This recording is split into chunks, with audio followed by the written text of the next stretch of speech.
So guys पिछली video में हमने सीखा था कि स्क्वायर कैसे निकाले। सो गाइस आज के इस वीडियो में हम सीखने वाले हैं कि जो स्क्वायर रूट कैसे निकालते हैं। सो गाइस यहाँ पर मैं सबसे पहले लिख लेता हूँ, सबके स्क्वायर लिख लेता हूँ, यानी कि 6 के और 7 के 8 के और 9 के और 10 के। सो गाइस इन सब का 1 का स्क्वायर कितना होता है 0 1, और 2 का स्क्वायर होता है 0 4, 3 का होता है 0 9, 4 का होता है 1 6, 5 का होता है 2 5, 6 का होता है 3 6, 7 का होता है 4 9, 8 का होता है 6 4, और 9 का होता है 8 1, और 10 का होता है 100। सो गाइस यहाँ पर मैंने सबसे पहले इन सब का स्क्वायर लिख लिया है, और हम यहाँ पर जैसे स्क्वायर रूट ले लेते हैं।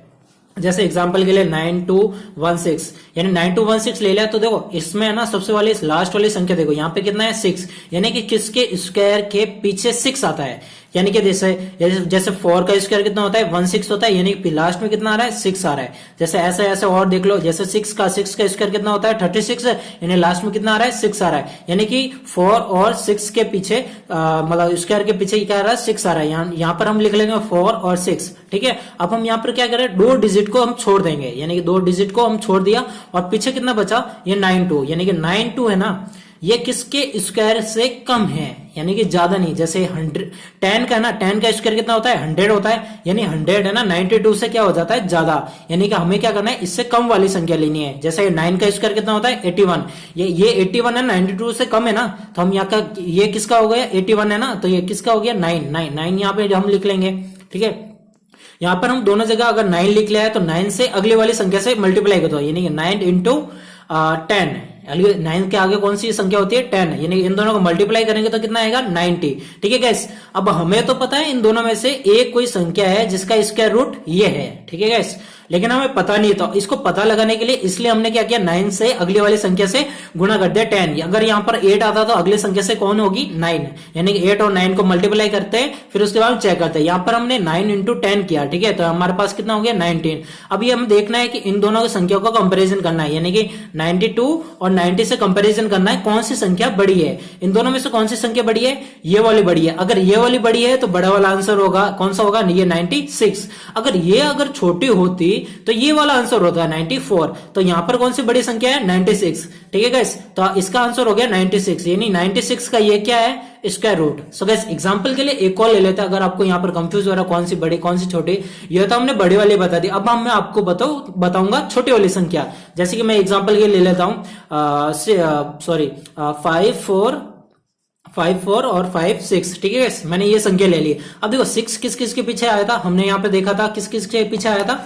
देखो यहाँ पर एक तो आया था 4 के पीछे और एक आया 6 के पीछे, 6 से पीछे। हम यहाँ पे लिख लेंगे 4 और 6, ये दोनों संख्या ले ली, फिर 2 संख्या छोड़ देंगे, पीछे कितना बचा ये 54, यानी 54 संख्या, यानी इससे छोटा वाला स्क्वायर किसका होता है, यानी कि जस्ट छोटे वाला, इससे जस्ट छोटे वाले किसके स्क्वायर है यहाँ पे देख लो। अगर आपको याद नहीं है देखो यहाँ पे देख लो, इसके जस्ट पहले वाला, यानी कि यहाँ पे 54 है ना।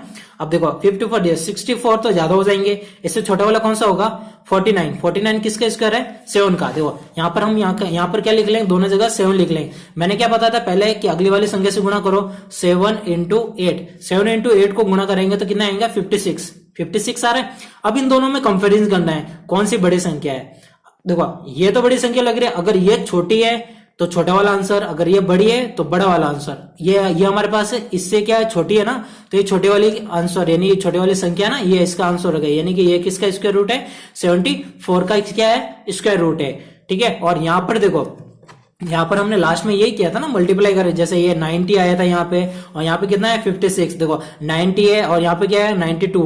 अब देखो 90 से 92 बड़ा है, तो बड़ी वाली क्या होगी संख्या, क्या हो गया हमारा आंसर हो गया। ठीक है, और इसमें देखो इसमें क्या है 56 है ना, 54 से क्या है कम है, यानी कि ये छोटी वाली संख्या है, यानी 54 क्या है छोटी है, किससे इससे छोटी है 56 से।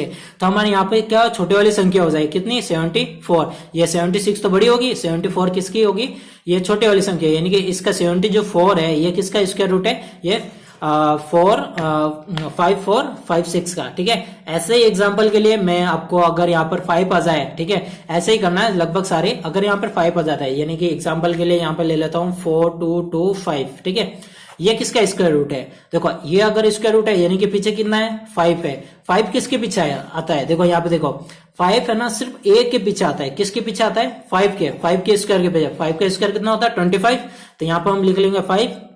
अब 2 संख्या को छोड़ देंगे, ठीक है गाइस, दो की संख्या को छोड़ दिया, फिर यहाँ पे कितना है 42। जैसे 42 से कम स्क्वायर किसका होता है, देखो यहाँ पर कितना हो गया 49 से छोटा हो गया ना 36। ठीक है, 36 किसका स्क्वायर है 6 का, तो हम यहाँ पे क्या लिख लेंगे 6। ये किसका स्क्वायर रूट हो गया 4225 से, यानी 4225 का ये किसका स्क्वायर रूट हो गया 65 का। ठीक है गाइस, ये ऐसा होता है। देखो अगर आप कह रहे हो कि यहाँ पर सर आपने 6 इंटू 7 क्यों नहीं किया, सो गाइस यहाँ पर अगर एक संख्या है यानी कि यहाँ पर हमें 5 ही मिली है, और यहाँ पर आप देख सकते हैं हमें दो संख्या मिली है, जैसे 4 और 6 मिली है ना, इसके हमें पता नहीं लगा सकते ना कि ये दोनों में से किसका स्क्वायर रूट है, इसलिए हमने क्या किया अगली वाली संख्या से मल्टीप्लाई किया, और यहाँ पर हमारे पास ओनली फॉर सिंगल क्या है 5 आया है, तो हमने क्या अगली वाली संख्या से मल्टीप्लाई नहीं किया है और सीधा डायरेक्टली हमने यहाँ पे 6 लिख लिया, और ये किसका स्क्वायर रूट होता है 4225 का स्क्वायर रूट होता है, किसका होता है 4225 का स्क्वायर रूट होता है 56। ठीक है गाइस, ऐसे ही है ना आप स्क्वायर रूट निकाल सकते हो।